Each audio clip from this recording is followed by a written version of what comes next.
So yeah, shout out to everyone. Shout out to Jason for pulling up last minute. Welcome to the vlog. We have a crazy day scheduled today, so I just decided, while I'm in Toronto, I might as well get someone to just film, document everything while we're making crazy moves and trying to make things happen while we can.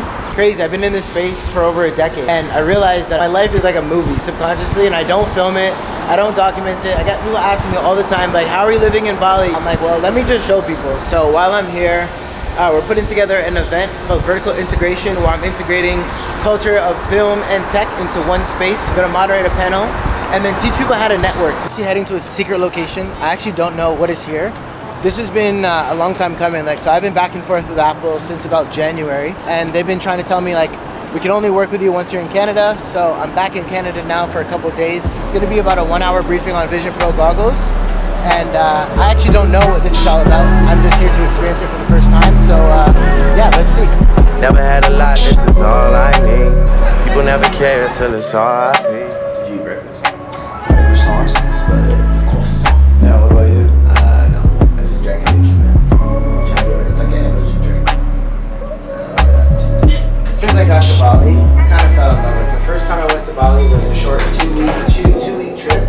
I spun the globe, landed on Thailand, went there, met a guy from Germany, went to Indonesia, just off of meeting people, fell in love with it, saw the investment opportunities, went there for the first time, incredible. Second time I went there for 3 months, I actually almost drowned in the ocean, because I can't swim, so I tried to learn how to swim, went into the ocean, almost drowned, almost lost my life. Told God if he gave me a second chance, I would turn my life around. Went back 3 times, this is my 3rd time, went there, and everything changed. Yeah. Alright, cool. I'm here to meet Josh. Josh, yes. Jordan, right? Yes. I am Jordan. Nice to meet you, Jordan. Whatever I just saw, that was absolutely incredible. I'm very excited to see what comes from that in the next couple of months. But yeah, there's definitely something in the works. I'll just say that, in short. I almost wish more people in this space had experienced that before. Because when you're making films, you want to have the most immersive experience possible. Yes, it's cool to be in the theaters and sit in the cinema and be able to watch 70mm films, but imagine if you could see a world in where you are in the film. So imagine 360, but immersive. That was insane. And be able to experience what it feels like to actually be in the movie from the perspective of the character. It's exciting. Where's our Uber?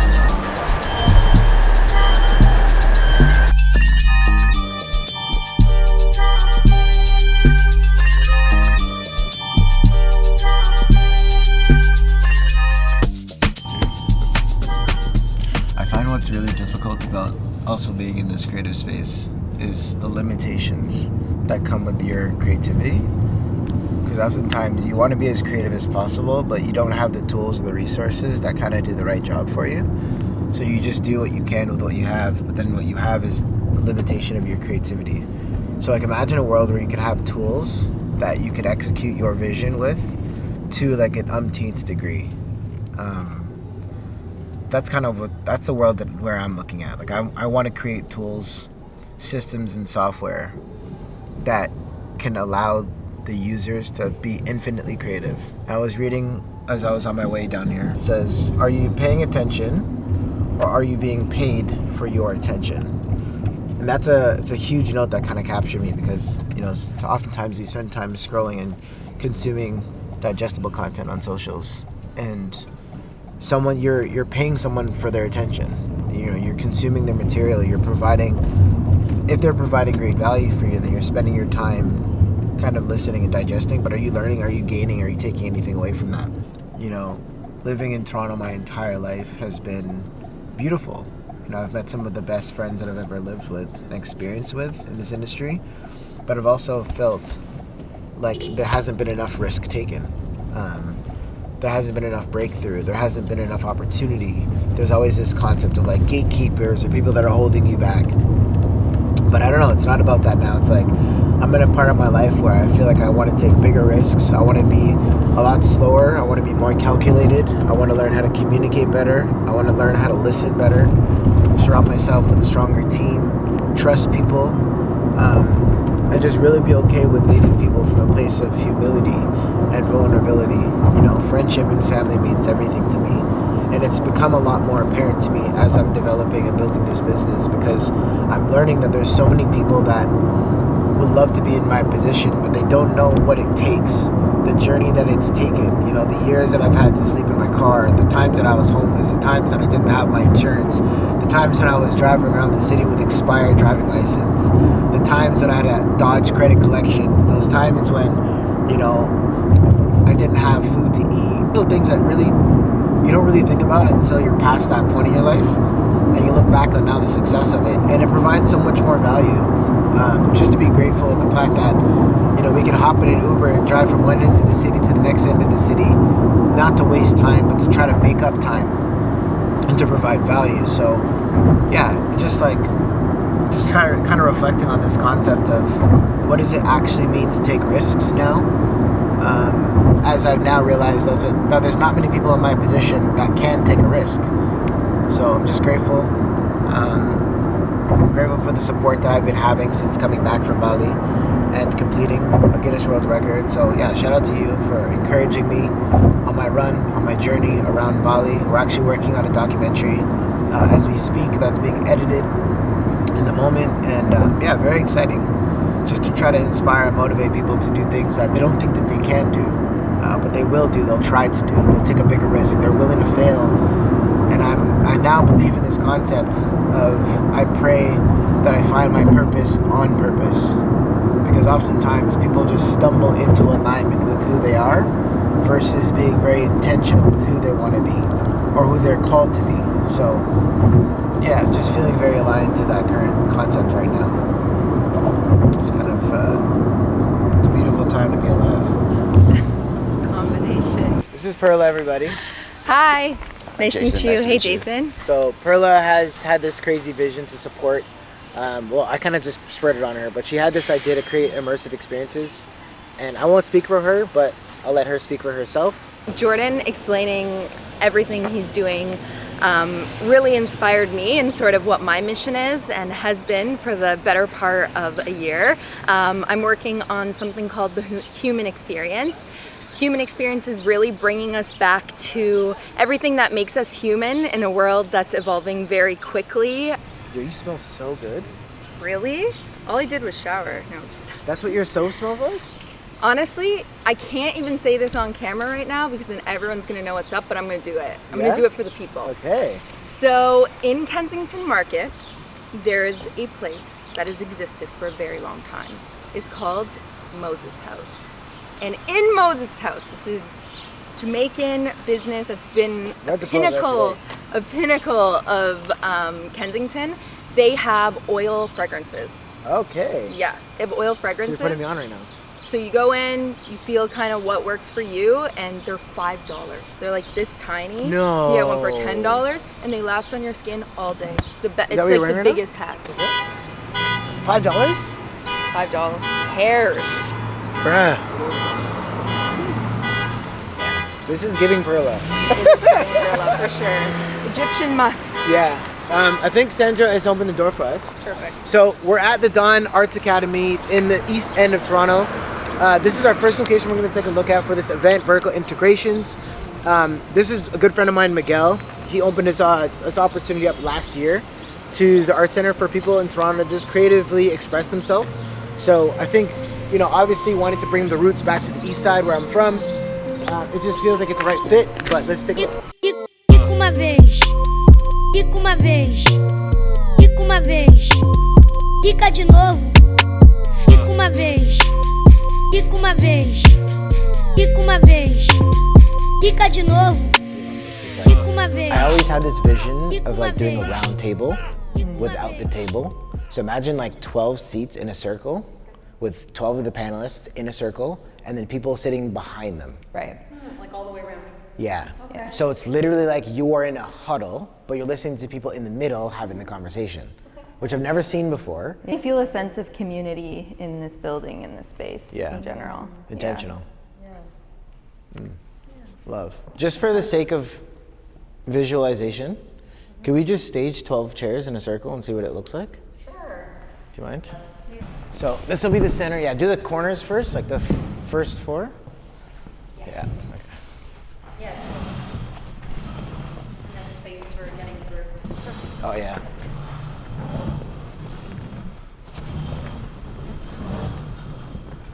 Because of the eye lines that are happening, you're now seeing people looking at you.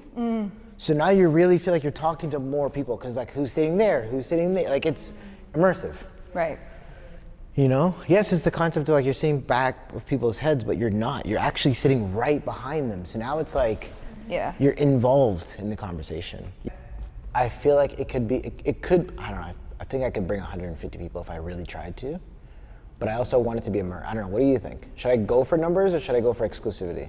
I know. That is a tough So I want it to be exclusive. Yeah. Enough that it feels like people are getting value out of it versus just packing a room full of people. Yeah, I would say like 60 to 80 is a good number. 77 was kind of the number I was leaning on. Yeah.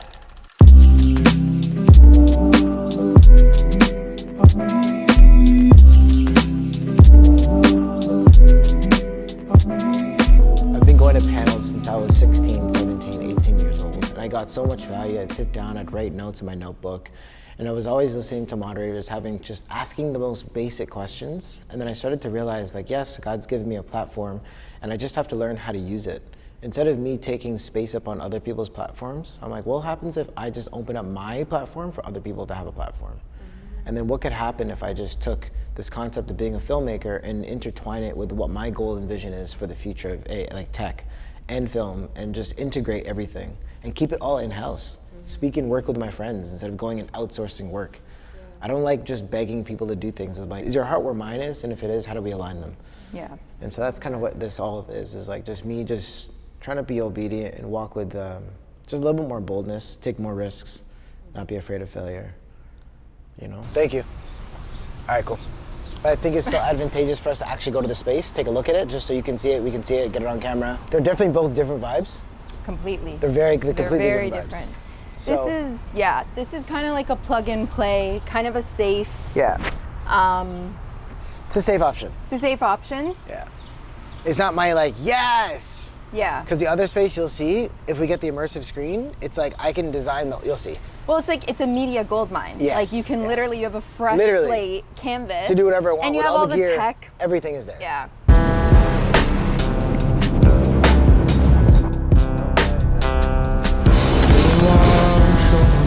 Gonna look around and see if this is a better fit for the community. And I think it is. I love the space. It's just beautiful. It's crazy to think that a couple of years ago when Dave was first building it, it was like completely gutted and there was nothing here, which was wild to think. To see what has come from all of this work is it's actually quite phenomenal, to be honest. Katie, how long have you been working here? About 2.5 years. How has it been for you? Amazing. Yeah? Yeah, You like it's it? been a great time. Yeah, Dave is, he's a genius. I think more people need to really be aware of how far ahead he actually is. Instead of people just like, oh yeah, that's a good idea. It's like, no, Dave is someone that says it's a good idea and then it's like done. You know, he's up. Yes, how you doing? Jordan, Jordan, good to meet you. man. Likewise. We met before. Jordan, this is James. He's our What's up, James? VP supervisor. All right, brother. Jordan, pleasure to meet you. Nice to meet you. This is Jason. Hey, Jason. Nice to meet you. Toot our own horn, but our team is like, really good at what they do. We've had. Oh, thanks, Bob. You want to join this? Because I think you'd be really interested in what I'm trying to accomplish here. Been a filmmaker, been in the industry for like 15 years, been doing things forever. I moved to Bali 4 months ago, started to build a tech company because I realized that AI was the future. And I'm around 24, 25, 28-year-olds running $250 million companies. So I'm around knowledge that I'm like, I never had access to in Toronto. And if I did, I'd be paying $10,000 for a masterclass. There, I'm going to classes every Tuesday and Thursday for free.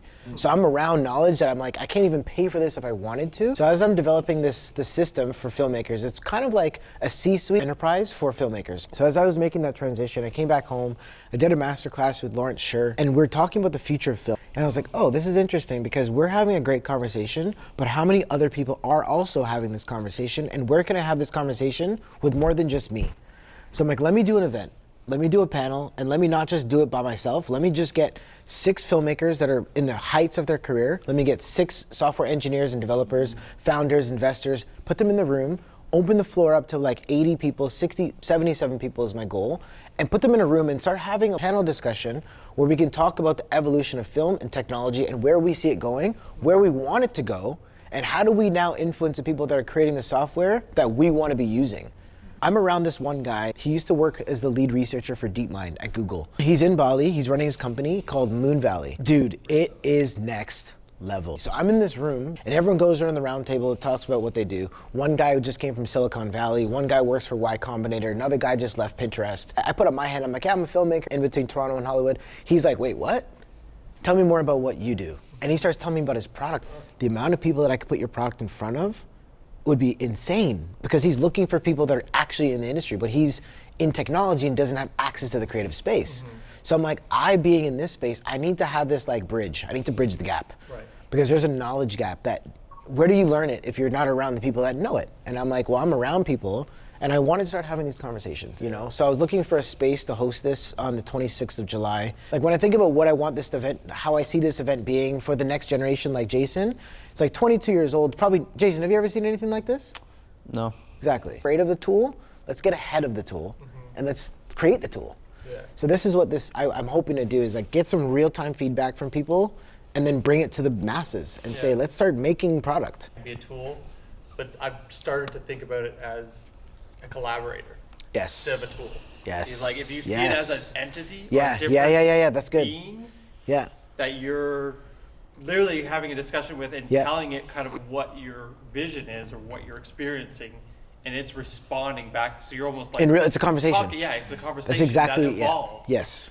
Because the more you talk to it, the more it understands what you're trying to feed it. So I'm like, I gotta just start putting my foot in the direction of where things are going, because I see the writing on the wall. I'm around these 22-year-olds every day that are like excited to do this instead of that. And it sucks, because I spent the last 15 years of my life learning how to light that car perfectly. It's crazy. But I'm excited, I'm motivated, I'm inspired, I'm curious.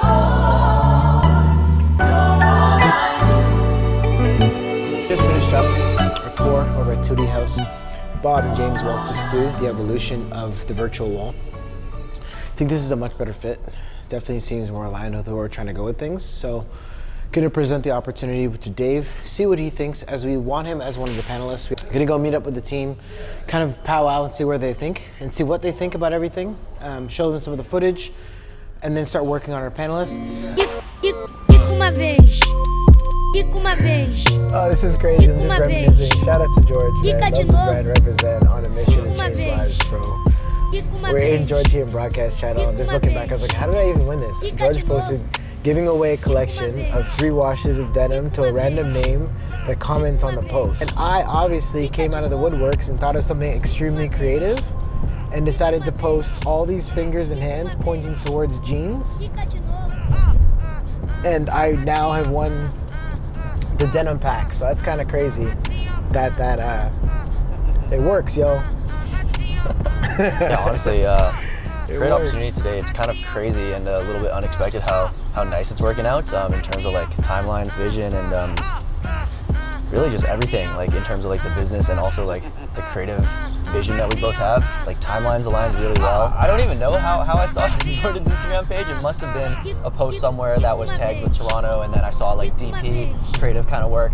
That kind of stuff always catches my attention. So honestly, the power of Instagram, people don't understand how powerful it is to send a DM to people. 90% of your favorite creators, no matter how big they are, they read all their DMs. Whether or not they respond is a different story, but they will read all their DMs. So if you just respond, and especially if you're a creator or you're someone who's already doing good work, if you just post that work, people, you know, are gonna see it and believe in you. So that's kind of how it worked. I post a lot on my own page, shot Jordan a DM, responded to a story. He saw my work instantly, and you know, a picture, what do they say? A picture's 1,000 words, right? A video is even more. Would you ever do an event at Soho?